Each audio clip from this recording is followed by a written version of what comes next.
Hello Year 10, today's lesson is on the March on Washington.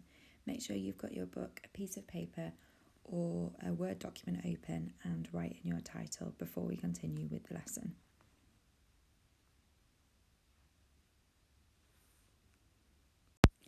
The first thing I'd like you to do is recap your knowledge on what had direct action achieved by 1962.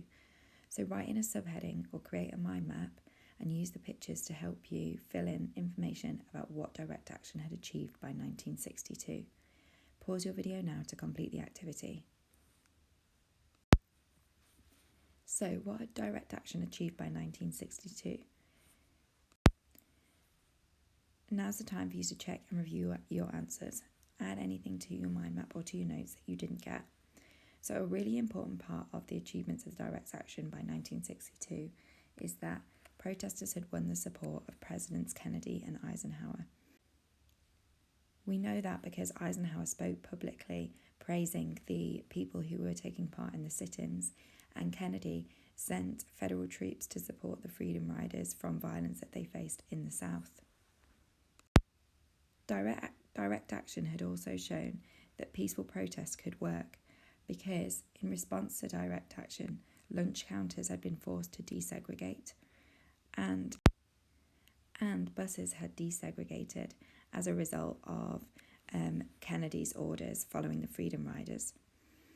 In addition, the peaceful methods used by the protesters had gained support from some white Americans. We know this because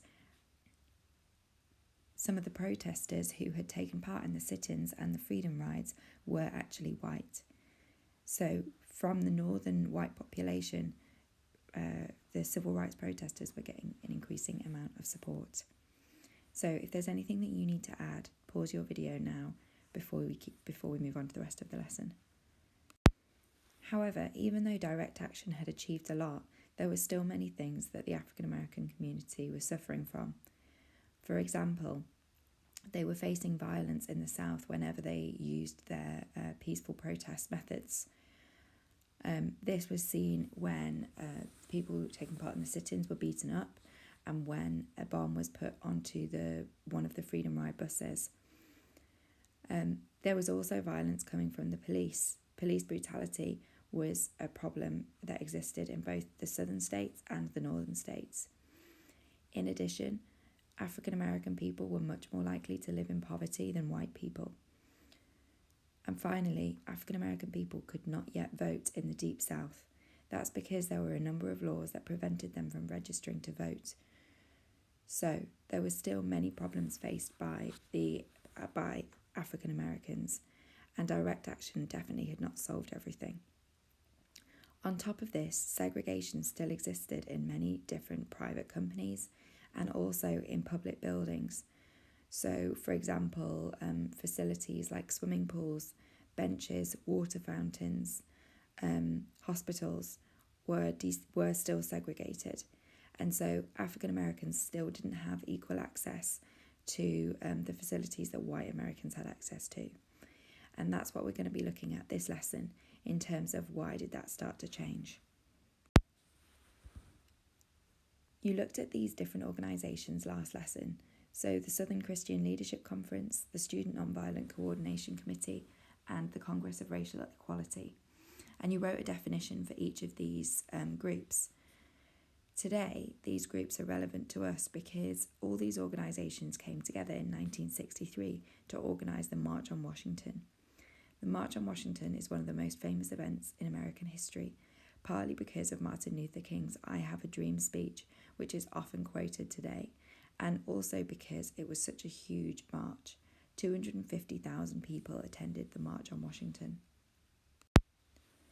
The March on Washington was broadcast on television, which was incredibly important because it wasn't just the 250,000 people who attended the march. It wasn't even just people who knew someone who had attended the march that had heard about it. Many people watched on TV.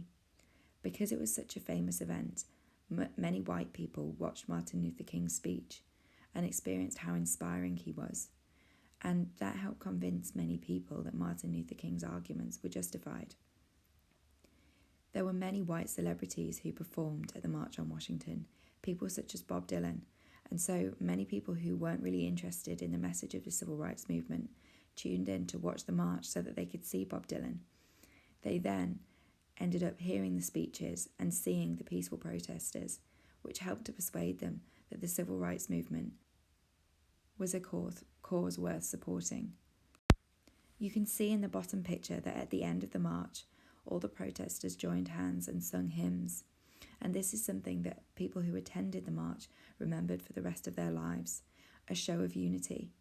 This show of unity was made even more important by the fact that 50,000 people who attended were white.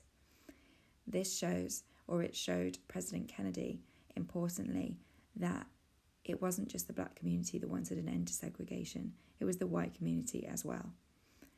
This was important because Kennedy needed to know that he would have the support of the country if he was to introduce laws that ended segregation. So what I would like you to do now is, if you can access YouTube, pause this video and open an internet browser and go to YouTube. Once you're on YouTube, search for the March on Washington, the Spirit of the Day. There's a 4-minute video with original footage and people who attended talking about their experience on that day. So it's a really good thing to watch to get a sense of what it was actually like to be at the March on Washington. However, if you're in school and you can't watch the video, that's fine. So, why was the March on Washington successful then? There wasn't a single incident of violence at the march. That was really important because to have 250,000 people together in one place without a single incident of any kind of violence, any kind of vandalism, any kind of unrest was incredibly impressive. And this showed just how committed the movement was to peaceful action. And that helped to win over the support of people who might not originally have supported the civil rights movement, because they showed just how committed they were to peace, and it showed people that desegregation was actually the right thing to do.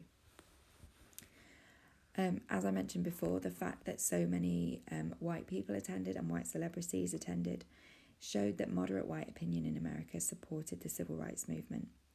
And that was really important for President Kennedy, because he was never going to get elected again if he was reliant on the votes of black people. He needed to have the votes of white people as well. So when the march showed him that moderate white opinion in America supported the civil rights movement, he could go ahead and make plans for a law that would end segregation. That law became the 1964 Civil Rights Act, and this act ended segregation across America. So I'd like you to pause the video now and write an answer to this question. Why was the March on Washington successful? So to give you a little bit more detail about the 1964 Civil Rights Act, Kennedy was assassinated in 1963. His successor, Lyndon B. Johnson, introduced the Civil Rights Act that Kennedy had planned.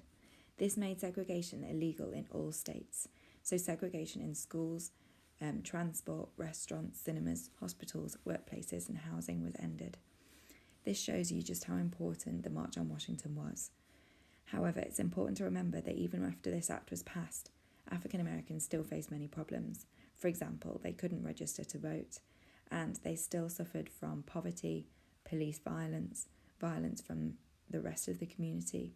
There were still many issues, but the Civil Rights Act was a really important first step in the right direction. Okay, Year 10. So far this lesson, what you should have done is completed your review mind map and explained why the March on Washington was successful. Once you've done that, you can go on to your next lesson, which is on the Civil Rights Acts.